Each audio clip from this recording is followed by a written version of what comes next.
सच्चिदानंद रूपाय विश्वोपत्यादि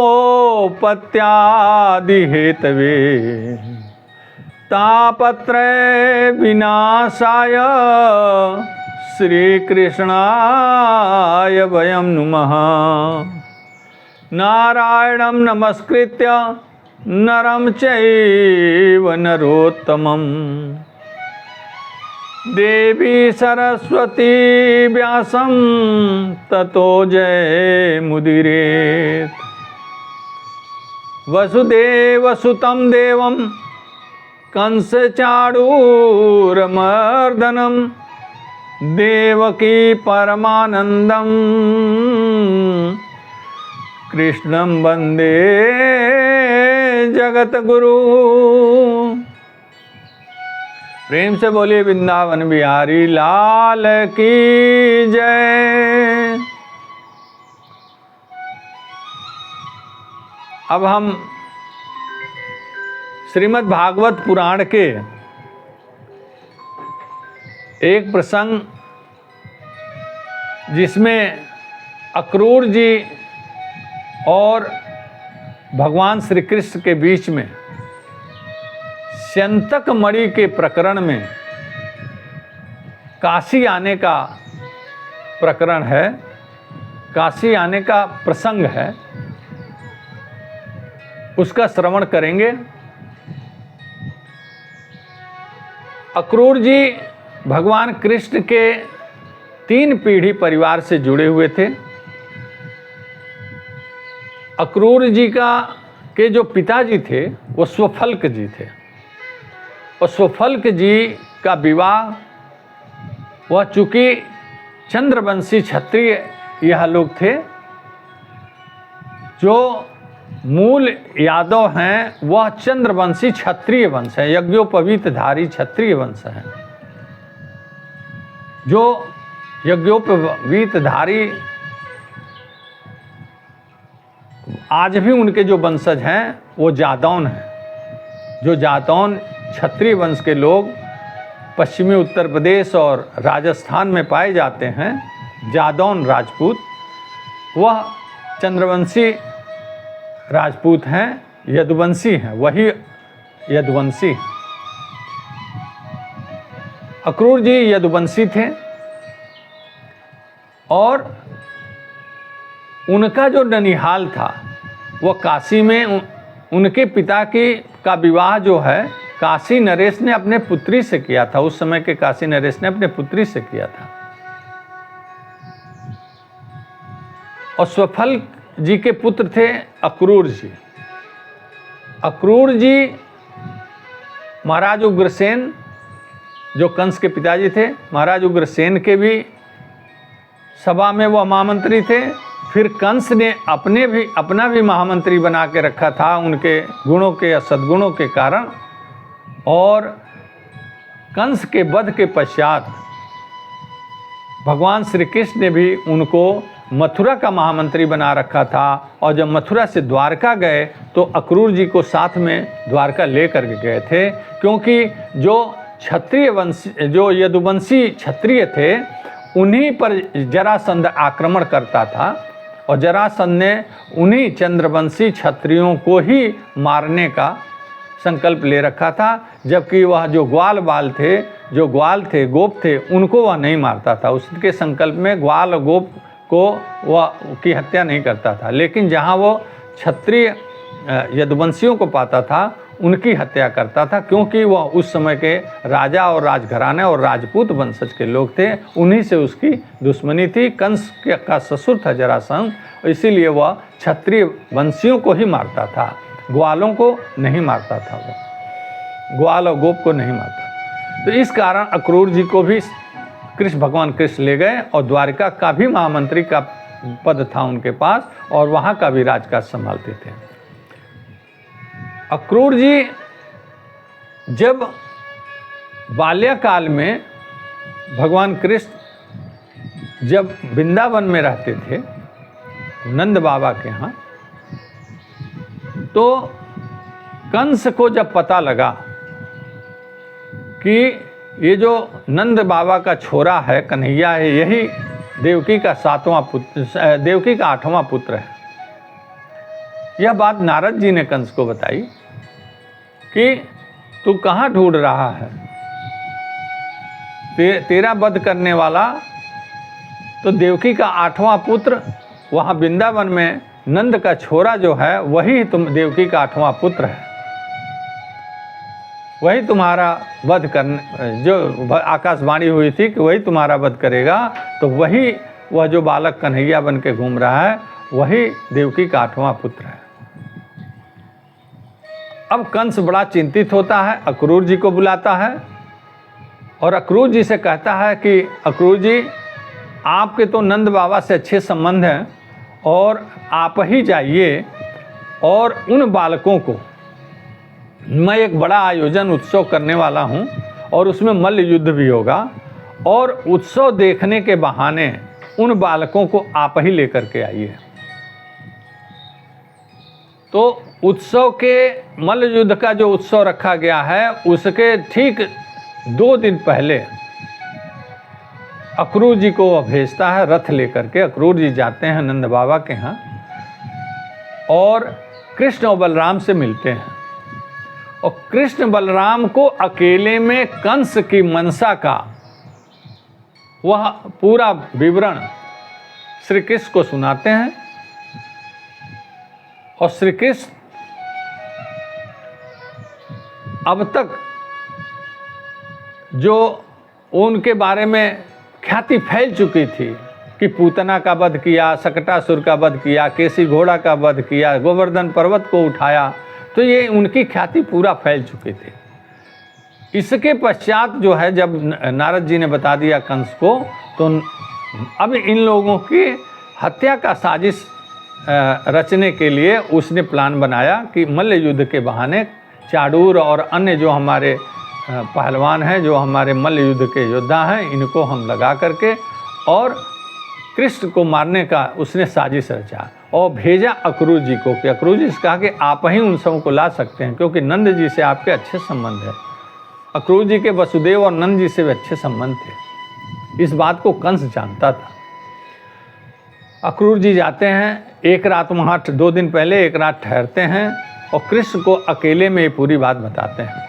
तो कृष्ण और बलराम कहते हैं कि हम लोग अवश्य चलेंगे, कंस का बुलावा, मामा का बुलावा आया तो चलेंगे अवश्य, लेकिन काकाश्री एक आपसे आग्रह है कि यह बात हमारे मैया यशोदा और बाबा, हमारे बाबा नंद को यह बात न बताइएगा। मैया और बाबा को यह बात आप न बताएं कि कंस ने किस हेतु हमें बुलाया है, बाकी हम चलने की तैयारी करते हैं।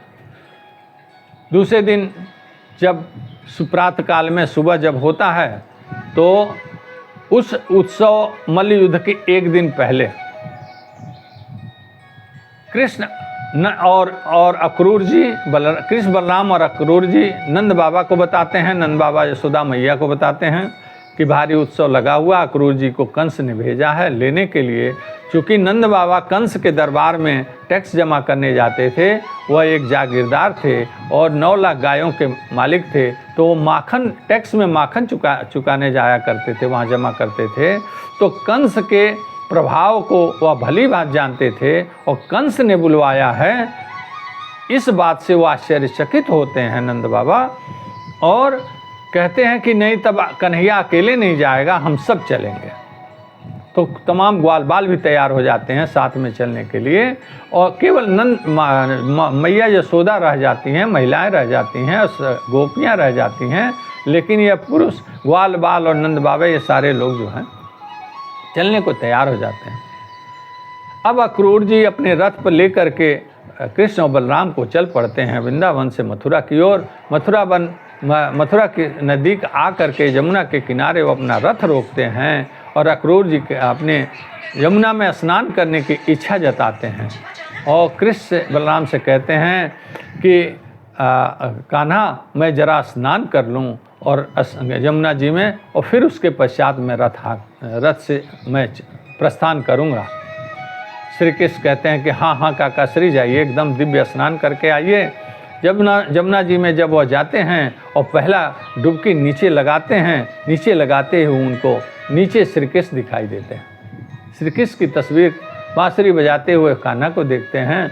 फिर जो सिर ऊपर करते हैं, कहते हैं ये क्या मुझे दिखाई दे रहा है। उनको विश्वास नहीं होता है, लगता है कि कोई भ्रम है। तो दूसरी डुबकी मारते हैं, तब भी वो कान्हा अंदर नीचे दिखाई देते हैं। फिर अपने को थोड़ा समझने का कोशिश करते हैं कि मुझे नीचे कृष्ण क्यों दिखाई दे रहे हैं। कृष्ण को वो दूर से देखते हैं कि वो तो रथ में बैठे हुए हैं। फिर जब वो तीसरी डुबकी लगाते हैं तो फिर श्री कृष्ण दिखाई देते हैं जल के नीचे। तब वो समझ जाते हैं और उसके बाद स्नान करने के बाद अपना वस्त्र बदल करके और आते हैं और श्री कृष्ण से हाथ जोड़ करके कहते हैं कि प्रभु, अब मैंने आपके दर्शन पा लिए और मैं समझ गया कि अब कंस आपका कुछ नहीं बिगाड़ पाएगा, अब मैं निश्चिंत हो गया। श्री कृष्ण हंसते हैं और कहते हैं कि चलिए काका श्री। और जब मथुरा में जो शिविर निश्चित होता है कि यहाँ कृष्ण बलराम रुकेंगे और वृंदावन के लोग रुकेंगे, उस शिविर में अक्रूर जी ला करके और उनको छोड़ देते हैं विश्राम करने के लिए और कहते हैं कि कल उत्सव है, आपको उत्सव में कल आना है, तब तक आप विश्राम करिए। और वहाँ जो राजा के तरफ से जो व्यवस्थाएं हैं, जो वहाँ पे सैनिक और वो सुरक्षा और सारी व्यवस्था है, उसके अधीन करके वो चले जाते हैं। तब श्री कृष्ण ने बलराम और अपने ग्वाल बाल साथियों से, सखाओं से कहा कि ऐसा करते हैं कि शाम का समय है, हम क्यों न मथुरा नगर का भ्रमण करते हैं। अब श्री कृष्ण नगर की तरफ चल पड़ते हैं अपने सखाओं के साथ।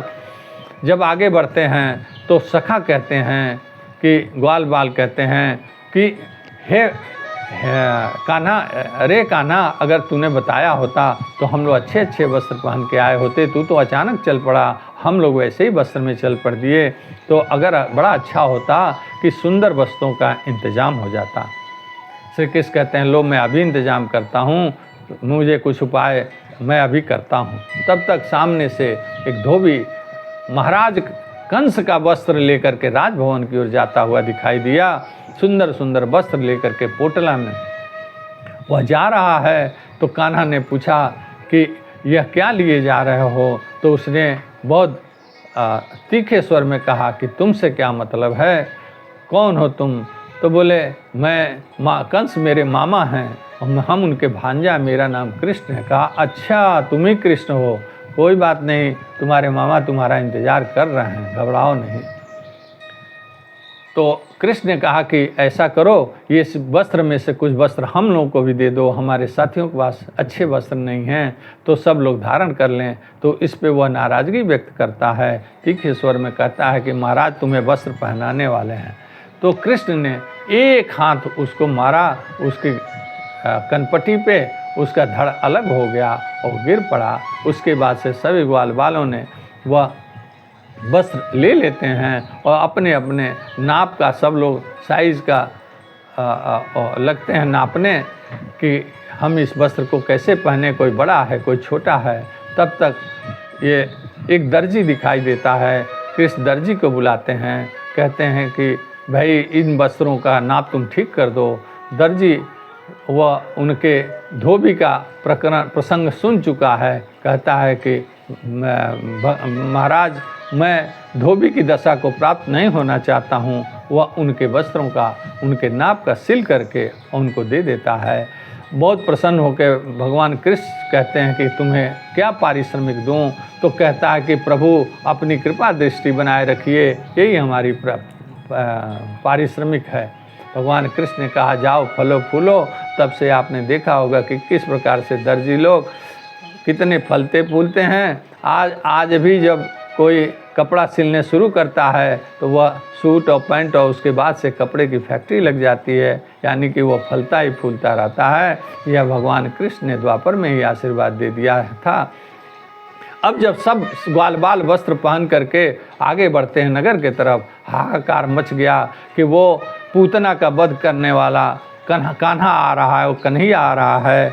वो केसी घोड़ा का वध करने वाला कन्हैया आ रहा है। कोई कहता है अरे गोवर्धन धारी, वो गोवर्धन पर्वत को जिसने अपने उंगली पर उठा लिया था, वो गोवर्धन धारी आ रहा है। इस प्रकार से नगर में शोर मच जाता है और सब महिलाएं नर नारी अपने अट्टालिकाओं पर चढ़ करके और सड़क पर किनारे आ करके और सब भगवान कृष्ण का वह कान्हा कन्हैया का दर्शन कर रहे हैं और सब लोग आपस में प्रसन्न हो रहे हैं कि यही गोवर्धनधारी है। और अट्टालिकाओं पर से महिलाएं भी आपस में वार्ता कर रही हैं और प्रसन्न हो रही हैं। तब तक ग्वाल बालों ने कहा कि ये वस्त्र कान्हा, तूने वस्त्र का इंतजाम तो अच्छा कर दिया, लेकिन थोड़ा चंदन लग जाता, चंदन का लेप और सेंट हो जाता तो बड़ा अच्छा होता। तब तक एक कुब्जा जो है उधर से बड़े से कटोरा परात में ले करके और चंदन का लेप राजभवन की ओर जा रही है। तो उस कुबड़ी को कृष्ण ने देख करके कहा, हे सुंदरी, कहाँ जा रही हो? वह कुब्जा मुड़ करके देखती है और कहती है, सोचती है कि मुझे तो पूरा नगर चिढ़ाता है, मुझे कुब्जा कहता है, मुझे कोई कुबड़ी कहता है, और ये कौन है जो मुझे सुंदरी कह रहा है? तो वह मुड़ करके प्रसन्न होकर के देखती है, कहती है कि तुम कौन हो? तो कहते हैं कि मैं कृष्ण हूँ और कंस मेरे मामा हैं।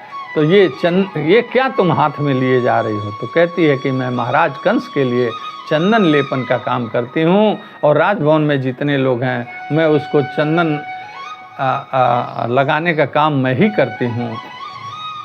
तो कृष्ण कहते हैं कि लाओ ये चंदन हम लोगों को लगा दो, ये लेप हमें लगा दो। वह चूँकि सुंदरी कहने से इतना प्रसन्न है कि वह चंदन का लेप कृष्ण को लगा देती है और सारे लोग उसको अपने अपने अंगों में लगा लेते हैं।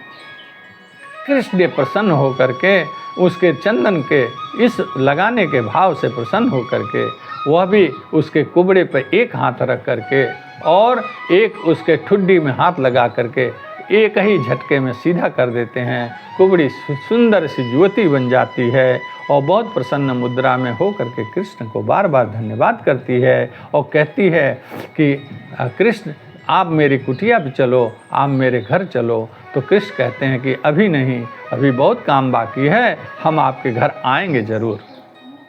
इतना कह करके कृष्ण आगे बढ़ते हैं और चले जाते हैं। अब बारी आती है कि वहाँ शिव जी का एक धनुष रखा हुआ है। तो बलराम और कृष्ण दोनों इच्छा जताते हैं कि वो धनुष कहाँ है जिसके बारे में उन्होंने सुन रखा था। तो वह जाते हैं, पूछते हुए सैनिकों पहरेदारों से कहते हैं कि हम धनुष को देखना चाहते हैं। एक दो सैनिक मना करते हैं, लेकिन फिर भी कृष्ण और बलराम के आग्रह पे मुख्य प्रहरी उनको इजाज़त दे देता है। वो कहते हैं कि मुख्य प्रहरी से आप पूछ लो, हम देखना चाहते हैं, हम तो बालक हैं, हम देखना चाहते हैं। वो बालक समझ करके कहते हैं ठीक है, देख लो। अब इतने में धनुष को उठा करके और भगवान कृष्ण उस धनुष को तोड़ डालते हैं। अब ये समाचार जो है हाहाकार मच जाता है और समाचार कंस तक पहुंचता है। कंस ने सोचता है कि अब मेरी मृत्यु नज़दीक आ गई है, क्योंकि किसी ज्योतिषी ने पहले बता रखा था कि अगर ये धनुष टूट गया तो महाराज आपका जीवन खतरे में है। अब कंस चिंतित होकर के रात भर उसको नींद नहीं आती है और सुबह जो है वह कहता है कि जो जहाँ मल्ल युद्ध का स्थान है, जहाँ कृष्ण और बलराम को बुलाया जाना है, उसके बाहर द्वार पर, प्रवेश द्वार पर जो स्टेडियम बना हुआ है, उसमें हजारों लोग बैठे हैं मल्ल युद्ध देखने के लिए। और उसके प्रवेश द्वार पे कवल्यापीड नाम का एक हाथी जो बड़ा खतरनाक और खूंखार था, उसको महावत के द्वारा खड़ा रखते हैं कि कृष्ण आए तो वह हाथी मार डालेगा। इस आशय से वह हाथी वहाँ झूम रहा था। कृष्ण उधर से आते हैं तो महावत ललकारता है हाथी को। कृष्ण कहते हैं कि हाथी को हटाओ, तो वो महावत कहता है, महावत हाथी को ललकार करके और कृष्ण पर आक्रमण करने को इशारा करता है। इतने में बलराम कृष्ण ने उसका पटक करके हाथी का दांत तोड़ करके और हाथी को उसी के दांत से पीट करके मार डालते हैं। और कवल्यापीड हाथी और महावत दोनों का वध करने के बाद वह स्टेडियम के मल्ल युद्ध के सभागार यानी स्टेडियम में प्रवेश करते हैं। अब वहाँ कृष्ण की प्रशंसा सुन करके हजारों की संख्या में लोग प्रसन्न हो जाते हैं।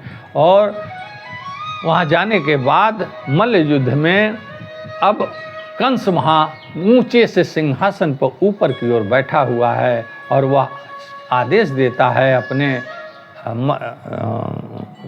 मल्ल जो युद्ध करने वाले उनके पहलवान हैं, पहलवानों को आदेश देता है कि कृष्ण के साथ युद्ध करो, जो कि पहले से उसने यह कूट रचना बना रखे थे। अब चाणूर आगे आता है और कृष्ण से कहता है कि तुम्हें मल्ल युद्ध करने की चुनौती देता हूँ। पहले तो कृष्ण समझाते हैं कि भाई हम बालकों से क्या लड़ोगे, तो चाणूर कहता है तुम बालक नहीं हो, तुमने पूतना को मारा, तुमने केसी घोड़ा को मारा, सक्टासुर को मारा, तमाम जो जितने वध इन्होंने नाग कालिया नाग को मारा, तमाम वध बताते हुए गोवर्धन पर्वत को तुमने उठाया, तुम्हारी गिनती बालक में नहीं हो सकती, अतः हम तुम्हें युद्ध के लिए ललकारते हैं। इसी पर कृष्ण और बलराम ने उनके चाणूर सहित 5 योद्धाओं को मार डाला और बाकी योद्धा उनके चले भाग, सिर पर पैर रख करके स्टेडियम छोड़ करके भाग जाते हैं। अब कृष्ण जो है कूद करके ऊंचे सिंहासन पर छलांग लगा करके चढ़ जाते हैं और कंस को बाल पकड़ करके घसीटना शुरू करते हैं। उसका मुकुट गिर जाता है और कंस को वह उसके छाती पर चढ़ करके उसको पटक देते हैं, ऊंचाई पर से नीचे की ओर पटकते हैं और छाती पर कूद जाते हैं और पीट करके कंस का वध कर देते हैं। वहाँ स्टेडियम में हजारों की संख्या में जनता जो जय जयकार करने लगती है श्री कृष्ण की, और जो कंस के शुभ चिंतक थोड़े भर मुट्ठी भर थे वो उस वहाँ से भाग जाते हैं। अधिकांश लोग कृष्ण के शुभ चिंतक थे, वह जय जयकार करने लगते हैं, क्योंकि कंस के प्रताड़ना से सब लोग प्रताड़ित थे। कंस के अत्याचार से सब लोग बहुत भयभीत रहा करते थे, वह सब लोग प्रसन्न हो जाते हैं।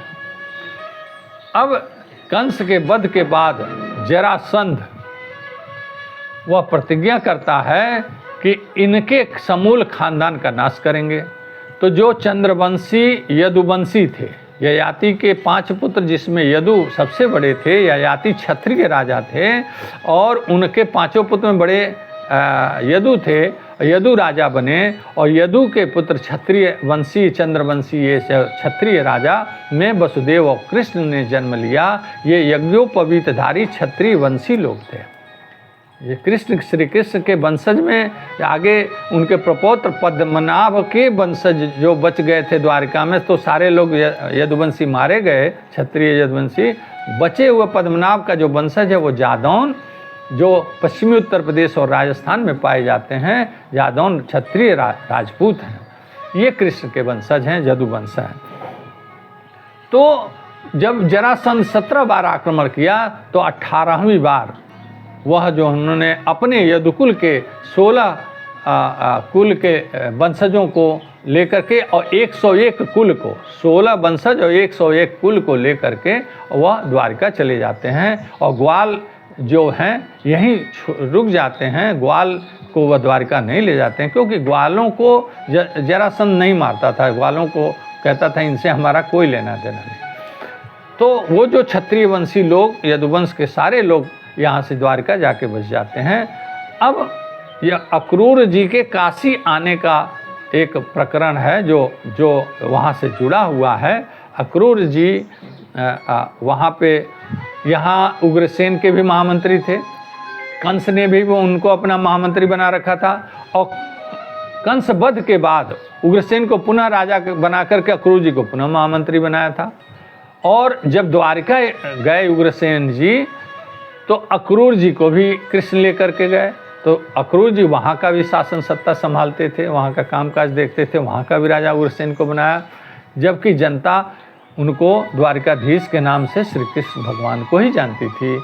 श्री कृष्ण को ही द्वारिकाधीश की पदवी प्राप्त थी, क्योंकि शासन सत्ता में लोगों के दुख सुख देखने का काम स्वयं भगवान कृष्ण भी करते थे। एक दिन वो अपना दरबार में बैठे हुए थे, सबके दुख सुख की बातें सुन रहे थे। तो सत्राजीत नाम का एक राजा, जिसके गले में एक मणि की माला थी और वह मणि बड़ा तेजस्वी मणि था, सूर्य के समान उसमें से रोशनी निकलती थी, वह गले में धारण करके वो चलता था। तो वह गले में धारण करके सत्राजीत भगवान कृष्ण से मिलने आया, द्वारकाधीश से मिलने आया। तो इतना सूर्य के समान उसमें से रोशनी निकल रही थी, तेज पुंज निकल रहा था कि सभी सभासद और बैठे राज दरबार में बैठे लोगों की आंखें चुधिया गए। सबने कहा कि ये सूर्य जैसी रोशनी कहाँ से आ रही है, सूर्य कहाँ से आ रहे हैं। तो द्वारकाधीश ने कहा सूर्य नहीं है, ये सत्राजीत है, जिसके गले में मणि है, मणि की माला है, उसकी रोशनी है। जब सत्राजीत आते हैं तो सभासद लोग कहते हैं कि यह माला तो, यह मणि तो द्वारकाधीश के पास होना चाहिए। द्वारकाधीश भी अपनी इच्छा जताते हैं कि ऐसा हो सकता है, लेकिन सत्राजीत वहीं राज दरबार में मना करता है कि नहीं, मैं कुछ भी हो जाएगा, मैं मणि नहीं दूंगा, और वापस चला जाता है। बात खत्म हो जाती है। लेकिन कालांतर में प्रकरण आता है कि एक दिन सत्राजीत ने अपने महल में उस मणि को टांग दिया था, टांग करके वो विश्राम कर रहा था। तो सत्राजीत का भाई, एक छोटा भाई, उस मणि को अपने गले में धारण किया और शिकार खेलने चला गया। जब वो शिकार खेलने गया तो वहाँ एक बाघ ने उसके ऊपर आक्रमण कर दिया, उसको मार डाला। सत्राजीत के भाई को मार डाला, उसके घोड़े को भी मार डाला, और बाघ वो मणि लेकर के चला गया। मणि, बाघ के मुंह से रोशनी आ रही थी, तो वहाँ पे जामवंत जी ने उसको देखा। तो जामवंत जी ने उस बाघ को मार डाला और मणि निकाल ली, अपनी गुफा में लेकर चले गए।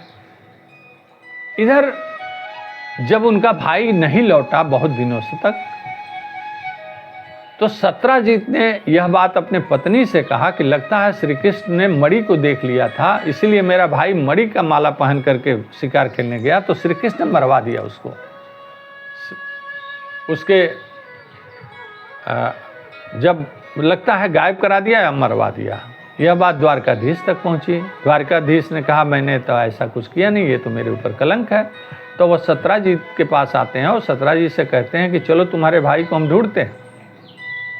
सत्राजीत के भाई को जब ढूंढने वो निकलते हैं तो घोड़े के टाप को देखते देखते देखते जब वो जंगल में शिकार करने गया ही था, तो जंगल में ढूंढते ढूंढते एक स्थान पे सत्राजीत का भाई भी मृत पाया गया, उसका घोड़ा भी मृत पाया गया। अब वहाँ से एक बाघ के पद चिन्ह आगे बढ़ते हैं, उसको बाघ के पद चिन्ह को ढूंढते ढूंढते ढूंढते जब ये लोग जाते हैं तो एक गुफा के पास बाघ मृत मिलता है। तो वहीं से श्री कृष्ण देखते हैं कि सामने गुफा से रोशनी आ रही है, काफ़ी तेज पुंज आ रहा है। वो समझ जाते हैं कि मणि इसी गुफा में है। वो अंदर घुसते हैं और सबको बाहर रोक देते हैं, और 28 दिन तक जामवंत जी से मल्ल युद्ध चलता है। 28वें दिन श्री कृष्ण ने जामवंत जी को उठा कर पटक दिया और उनके छाती पर चढ़ गया। तब जामवंत जी ने हाथ जोड़ के कहा कि प्रभु, आज मैं जान गया कि आप ही प्रभु श्री राम हैं, और मैंने तो त्रेता में आपसे मल्ल युद्ध करने की इच्छा जताई थी।